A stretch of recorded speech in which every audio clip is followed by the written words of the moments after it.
will you still invest in the sport of boxing? Will you compete in the market? Listen, if you want to be an asshole, let's do it in private and we can do an interview. If you want to showboat, again, if you have questions for these two that are fighting on Saturday, that's a different story. Fight. This isn't a discussion to have at a press conference for these two that are going to fight on Saturday, two legends. If you want to set up an interview with me and ask me these questions. Dana White exposed by Sean Zittel? Man. At least you get in the fights. At least you get in the fights. At least you get in the fights. I put belt to ass, and you can see that's what I do. The Untouchable True School Sports Empire proudly presents something the boxing game's been missing. Hey, what's going on? It's your boy BT, and I came here to talk some boxing with the thousands of True School Sports subscribers. All right, so this is a special State of the Union special report here on True School Sports. I'm gonna give it to you guys raw and rugged before I start running around the mean streets of the Bay Area with Hugo Ozaki here in training camp. But listen, guys, I gotta say, man. First of all, I wanna first establish that I've always been proud to call this man my friend. I've been proud to call this man my friend ever since 2016 when he was working at the Boxing Voice. I was proud to call him my friend through all these years of Fight Hype, and you can bet your ass I'm definitely proud to call this man my friend. Now that he's doing his own thing on his own channel, that guy is Sean Zittel. Because guys, yesterday I think yesterday was one of the greatest moments in the history of boxing media, and I'm not exaggerating because it was the story of the press conference. Nobody cares about Canelo Alvarez making $100 million. Nobody cares about like this surprise that Turkey said Dana White had, and that Dana White didn't announce it. Nobody cares about that shit because deep down, you want to know what people care about? People care about the truth. The truth is sobering. The truth is rare in boxing media these days. In this day and age with state-run boxing media, athlete podcasts, real independent media has been slowly been phased out and put in a very compromised position these days, right? So it's great when you see somebody like a Sean Zittel challenge the status quo and challenge guys, quote unquote part of the establishment, guys that have influence like Dana White. So long story short, yesterday Sean Zittel goes to, at the Crawford Canelo press conference. They're trying to promote their fight. And Sean, he asked a question that I think is a legitimate question to ask. I mean, I know Sean's been covering boxing for well over a decade out there in Vegas. He's a fixture in the Vegas fight scene.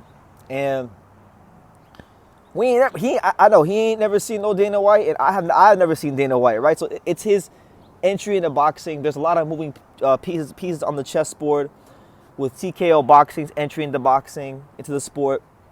Ari Emanuel's entry into the sport, Nick Khan's entry into the sport, trying to get rid of and remove the Muhammad Ali Act, which of course, it's not a perfect law. It can be circumvented, but one thing it has done, it's protected boxing from becoming a monopoly, and it has been good enough for the sport. Like, sure, is the sport on some bullshit? Yes.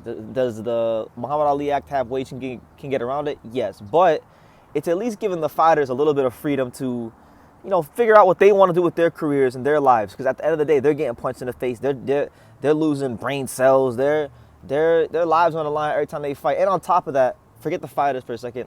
Even for the fans, fights get to happen, and these promoters are forced to eventually, maybe not when we want to, eventually put on the best fights because they need to survive. They have to turn over a profit, and the marketplace dictates who the best promoter is, and you gotta kind of eat what you kill.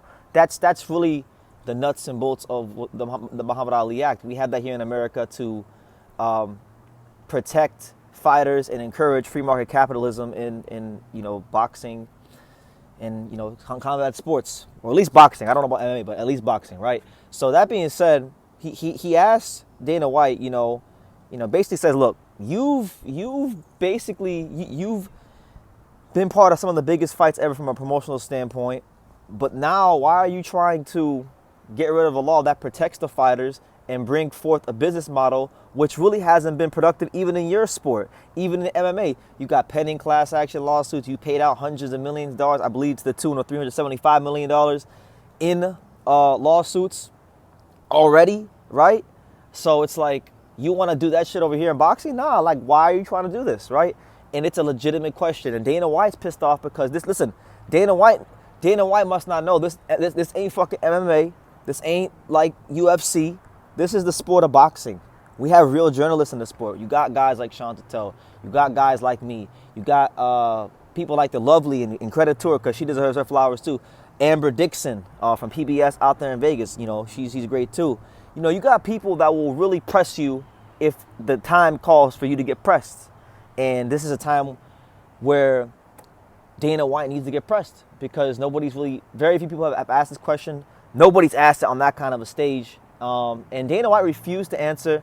Dana White refused to really give a legitimate answer. He just deflected and said, oh, well, you know, if you want to be an asshole, you know, and he started name calling. And you could tell Sean Zittel had a nerve because Dana White's not used to getting asked legitimate questions from legitimate media. And he said that Sean Zittel needs to set up an interview. So I want the boxing fans, I want everybody in the boxing community, if you see Dana White, if you know, make sure you hold him accountable.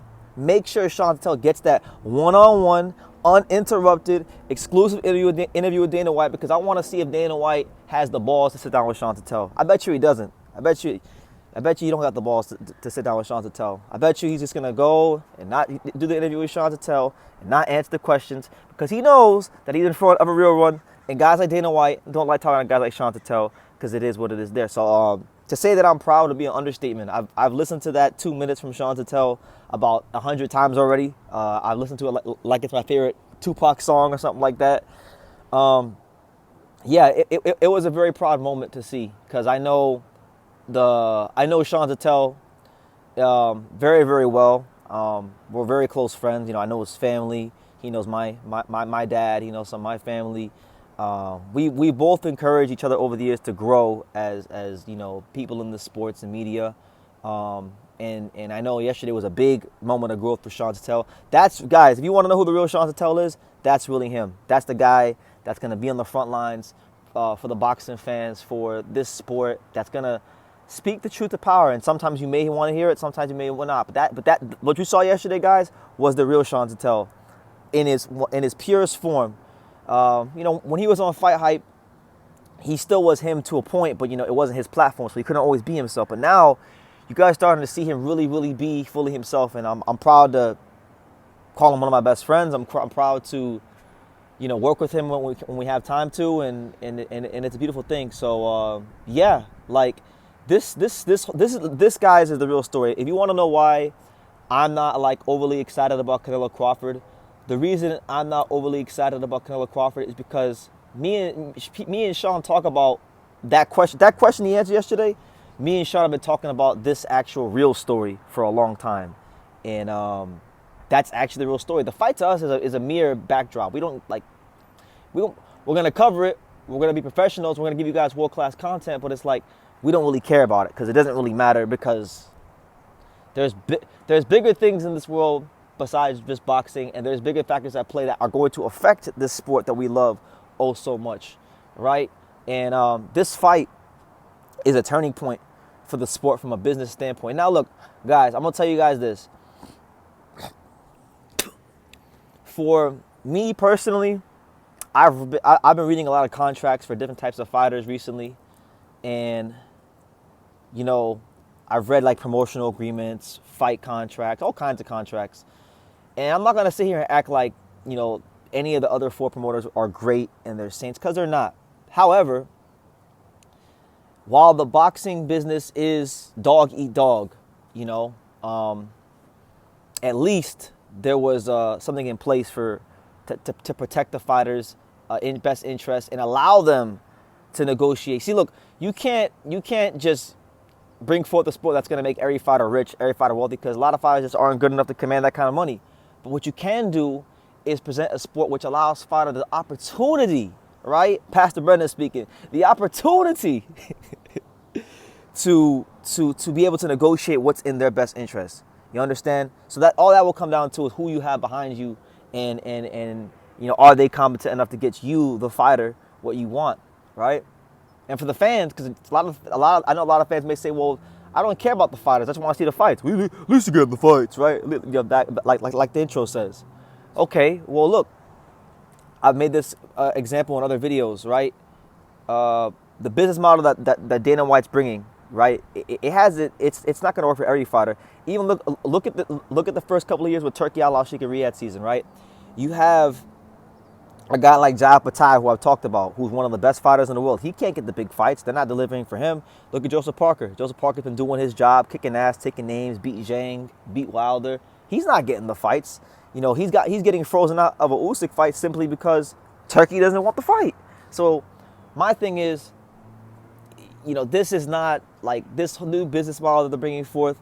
Some of it sounds good, but really and truthfully, most of the time, these things don't end well, and I don't think it's good for the sport of boxing. So, I think while the sport is very far from flawless, I think leaving the Muhammad Ali Act as is fine, because it at least allows it allows for healthy, free market competition in the sport of boxing in America, which is what we need. We actually need that.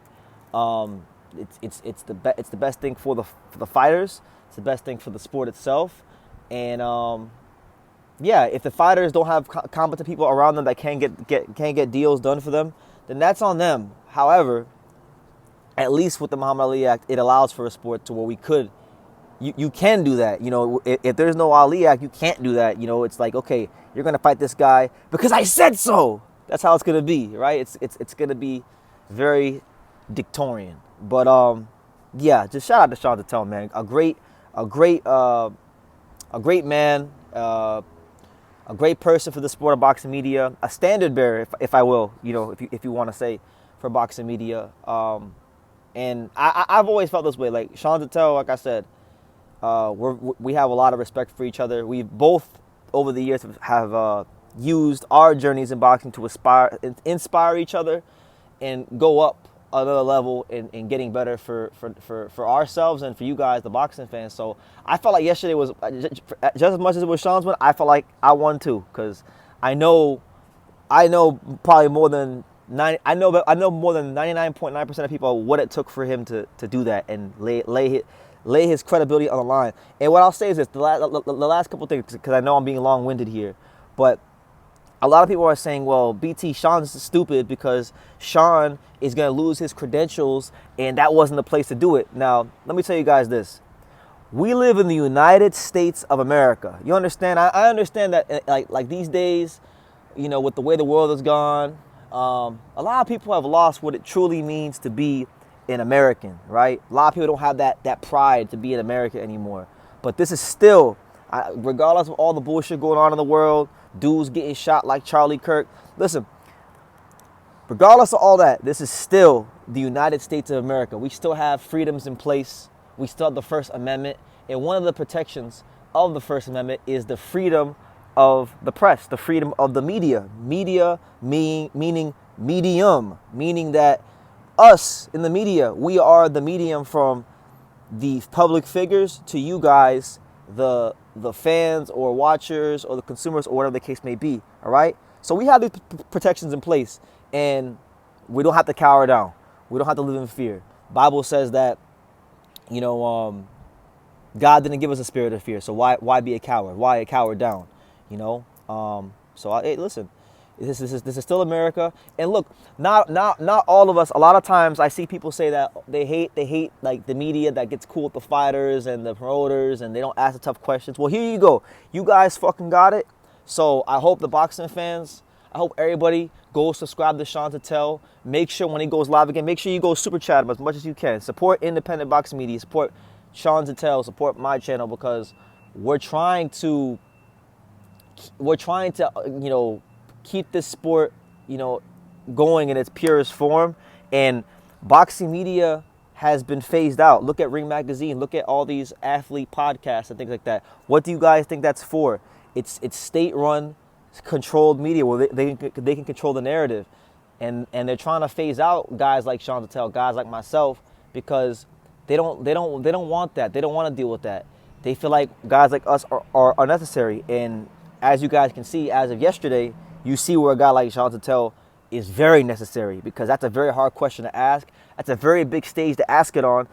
I could only imagine how nerve-wracking it was, because I've been to the podium at conventions and on big stages, but not anything like that. That's pretty damn big. So it deserves to be applauded. And forget it being applauded. The guys, don't just give Sean your clap, and don't just say, oh, he's a real one. No.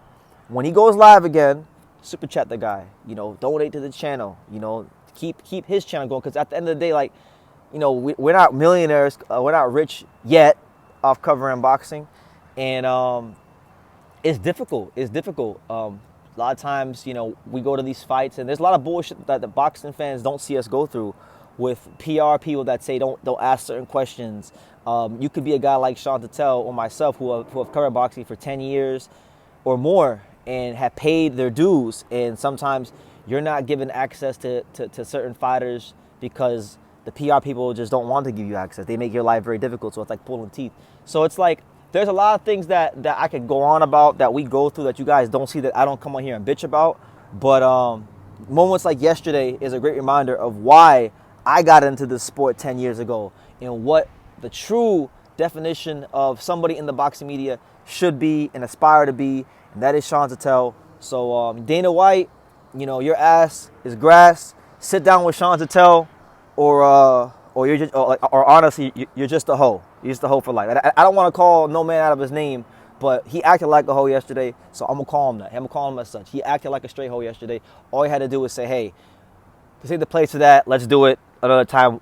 Let's set up." And what he should have said was, "Let's set up an interview right after this thing is done." If it really meant that much to him, but it was all deflection. It was all guilting Sean for being a real journalist, which he's not used to, and it is what it is. But yeah, not all of us guys in the boxing media are driven by, like, some of you mentioned, like, to me on social media and Twitter, and I've seen it on Twitter, Sean's going to get his credentials taken. Not all of us are driven by access. Not all of us are just driven by credentials. Some of us don't really give a fuck about credentials. Like, I'm not going to put Sean's personal business out there, but guys, Sean Zittel's had big opportunities to really push his career forward, and he could have been making like buku dollars already, and he decided to go his route, and he decided to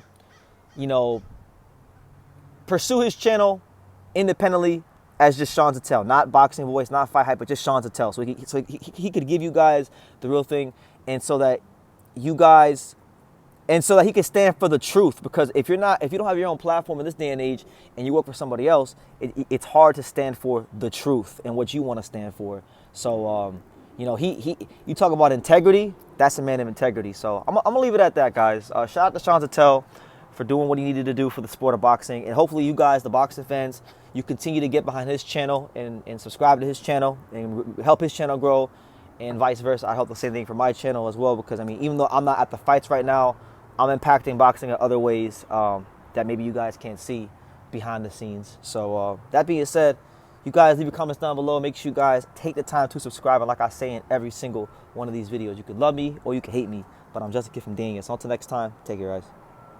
Thank you for watching another video on the untouchable True School Sports Empire. For more great boxing content just like this, make sure you guys stay tuned and subscribe. You won't be disappointed.